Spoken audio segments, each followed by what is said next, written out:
हे भगवान, मेरा सर फटा जा रहा है। कोई मुझे एक कप चाय तो पिला दे। अरे माँ, तुम ठीक तो हो? मैं बना दूँ चाय? कहो। अरे मेरी लाडली बेटी, तू क्यों तकलीफ करती है चाय बनाने के लिए? बोल, उस अद्रिका को चाय बना देगी वो। वैसे भी मेरी बेटी की सुंदरता में कोई कमी नहीं आनी चाहिए। 2 दिन बाद तो तेरी शादी ही है। क्यों?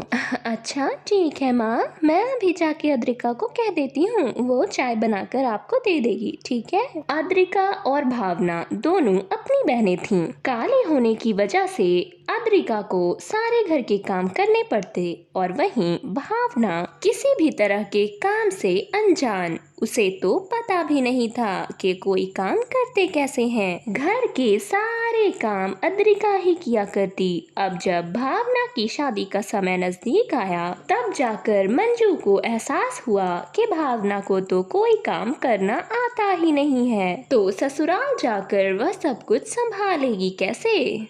भावना के ससुराल वालों के सामने उसने बहुत अजीब सी शर्त रखी। अरे हाँ हाँ दामाद जी, शादी तो आपकी भावना ही से हो रही है, पर अद्रिका भी कुछ समय के लिए भावना के साथ ही रहेगी। अरे अरे आंटी जी, पर ये क्या बात हुई? शादी की बात तो भावना से हुई थी, तो फिर अद्रिका क्यों आ रही है हमारे घर? अच्छा कोई बात नहीं बेटा, मंजू बहन कह रही हैं तो कुछ सोच के ही कह रही होंगी। बात तय हो चुकी थी, शादी के लिए बस एक ही दिन बाकी था। अद्रिका, मेरी बात ध्यान से सुन। भावना की कल शादी है और भावना के साथ साथ तुझे भी जाना होगा वहाँ। माँ, पर मैं वहाँ जाकर क्या करूँगी? दीदी और जीजू के बीच में मेरा वहाँ क्या काम? अच्छा, कह तो तू ऐसे रही है जैसे तुझे कुछ पता ही नहीं है।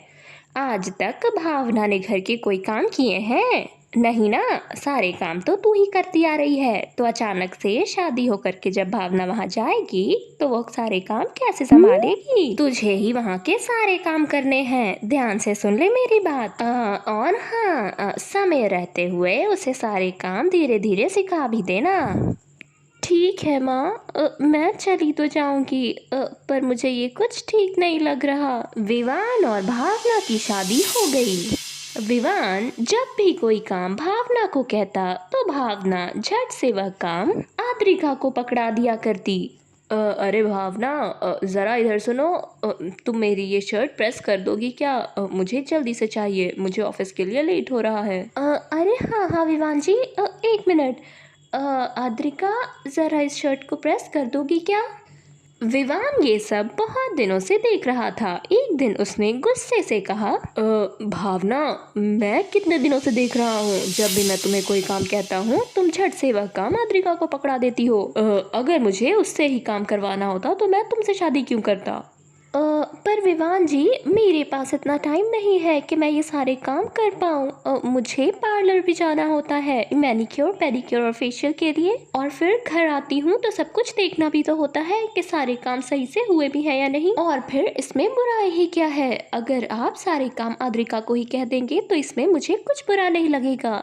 धीरे धीरे विवान भी बदलता गया। उसने धीरे धीरे सारे काम अद्रिका से ही करवाने शुरू कर दिए।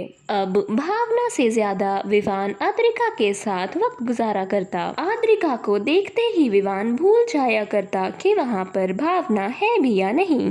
भावना ने बहुत दिनों से ये सारी चीजें नोटिस की और उसके बाद उसने विवान से कहा, विवान जी, आप तो मुझसे ज़्यादा अपना वक्त आद्रिका के साथ गुजारा करते हैं। मुझे तो ऐसा लगता है कि आपकी मुझसे नहीं उससे शादी हुई है। आप मुझे उसके सामने कब से नज़रअंदाज कर रहे हैं? ऐसा लगता है कि मैं वहाँ पर हूँ ही नहीं। अ, अच्छा, भावना, तो तुम्हें ऐसा लग रहा है, पर तुमने ही तो मुझसे कहा था कि मैं सारे काम अद्रिका को ही कहा करूं। वो मेरे सारे काम कर देती है, और तो और मेरी उससे बहुत अच्छी बॉन्डिंग हो चुकी है। बल्कि मुझे तो ऐसा लगता है कि मुझे तुमसे नहीं उसी से शादी कर लेनी चाहिए थी। ये आप क्या कह रहे हैं विवान जी? मैं जानती हूँ कि मैंने आपको बहुत नज़रअंदाज किया है। जब जब आपको मेरी ज़रूरत हुई तब मैं आपके साथ नहीं हो पाती थी। मुझे माफ़ कर दीजिए, आज के बाद मैं ऐसा कभी नहीं करूँगी। मैं आपके सारे काम करूँगी। और तो और मैं अपना सारा वक्त आपके साथ ही गुजारूंगी। अद्रिका, तुम्हारा बहुत बहुत शुक्रिया मेरा साथ देने को। जीजू, भावना दीदी मेरी बहन है, मैं उनके लिए इतना तो कर ही सकती हूँ ना। और अब जब भावना दीदी आपके साथ खुश हैं तो मैं यहाँ से जा सकती हूँ। अच्छा, ये है वो स्कूल जहाँ मैं पढ़ाने आ रही हूँ। स्कूल तो काफी बड़ा है। जल्दी से अंदर चलती हूँ, वरना अगर लेट हो गया तो प्रिंसिपल सर मेरी अलग से वाट लगाएंगे। तो मिस गरिमा, यही नाम है ना आपका? तो आज से क्लास 10th में आपकी रिप्लेसमेंट रश्मि मिस की जगह पे है। आई रियली होप कि आप बच्चों के साथ कंफर्टेबल रहेंगी। हाँ हाँ, क्यों नहीं सर। मैं तो बच्चों के साथ बहुत कंफर्टेबल रहती हूँ। बच्चे क्या, मैं तो सारे स्टाफ के साथ भी बहुत कंफर्टेबल रहूंगी। Good miss Garima, now you can join your class. Thank you so much sir. अरे भाई, कितनी सुंदर टीचर आई है हमारे स्कूल में। ओफो, तुम पोछा देखकर नहीं लगा सकती क्या? तुमने देखा, तुमने ये मॉपर मेरे टांगों में सटा दिया था। पर मैडम जी, हम ता ऐसा कुछ जानकर कछु ना करी।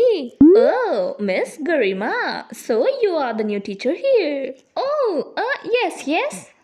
ओफो, क्या बात है, हमारे स्कूल में तो सुंदर सुंदर टीचरों का मेला लग गया है। तुम आ गई हो तो सुंदरता में और चार चांद ही लग जाएंगे। हाँ, वो सब तो ठीक है, पर किसने कहा कि आप सुंदर हो? क्या मतलब है तुम्हारा? नथिंग। इतना कहकर गरिमा टीचर वहां से चली जाती है। Good morning class, I am your new teacher miss Garima. वाह साक्षी, देखना कितनी सुंदर टीचर है। अरे वाह, मैडम के तो बाल बहुत सुंदर हैं। अच्छा, तुम लोगों की तारीफें पूरी हो गई हो तो अब हम क्लास स्टार्ट करें। अच्छा बच्चों, चलो अब एक एक करके खुद को इंट्रोड्यूस करवाओ। My name is Anjali, my name is Sakshi. धीरे धीरे करके सारे बच्चों ने खुद का इंट्रोडक्शन दिया। तो साक्षी, जरा इधर आना। ये तुम्हारे बाल इतने लंबे क्यों हैं?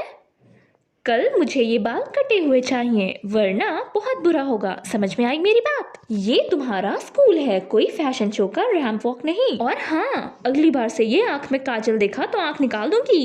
अरे बाप रे, ये मैडम तो बहुत खतरनाक निकली। और हाँ, बाकी तुम सब मेरी बात ध्यान से सुनो। मैंने अभी जितना कुछ भी पढ़ाया है ना बोर्ड पर, मुझे सब कुछ याद चाहिए। और अगर तुम लोगों ने याद नहीं किया तो फिर मुझसे बुरा कोई नहीं होगा। समझ में आई? मैं जितनी सुंदर हूँ ना, उससे बहुत ज्यादा खतरनाक हूँ।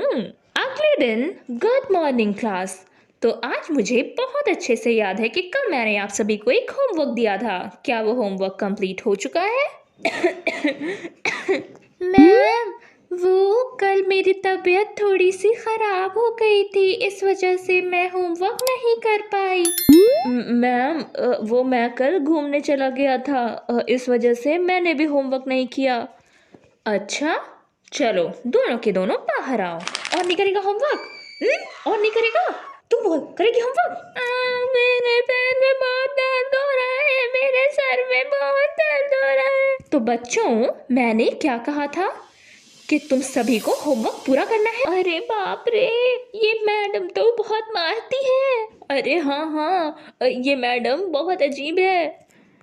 मुझे नहीं लगता कि हमें ये मैडम पढ़ा पाएंगी, ये तो हमें बस मारती ही रहती है। रश्मि मिस कितनी अच्छी थी, वो हमें कभी भी नहीं मारती थी, और ये तो हर वक्त हमें मारती पीटती रहती है। अच्छा अच्छा, सुनो, चलो हम सब मिलकर इसे मजा चखाते हैं। साक्षी और प्रीतम टीचर्स हॉल में गए।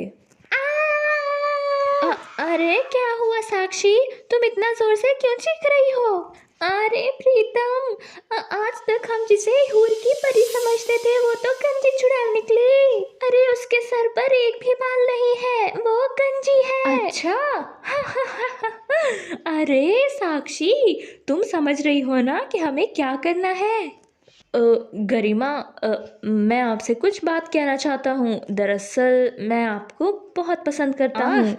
ये खुजली, मेरे सर में इतनी खुजली क्यों हो रही है? क्या हुआ गरिमा? कोई दिक्कत तो नहीं? मेरा सर, मैं पागल हो जाऊंगी। वाह! मेरे बाल। उस दिन के बाद से गरिमा टीचर स्कूल से हमेशा हमेशा के लिए भाग गई। हे भगवान, कहाँ जाकर अपना मुंह छुपाऊं? अरे मेरा गंजापन तो पूरी दुनिया को पता चल गया। मिस लावण्या, बहुत सारी कंप्लेंट्स की वजह से हमें गरिमा टीचर को यहाँ से निकालना पड़ा। आई होप कि आप उनकी जगह अच्छे से संभाल लीजिएगा। Sir, I will surely do my best. इसके बाद लावण्या मैम बच्चों को खुशी खुशी पढ़ाने लगी।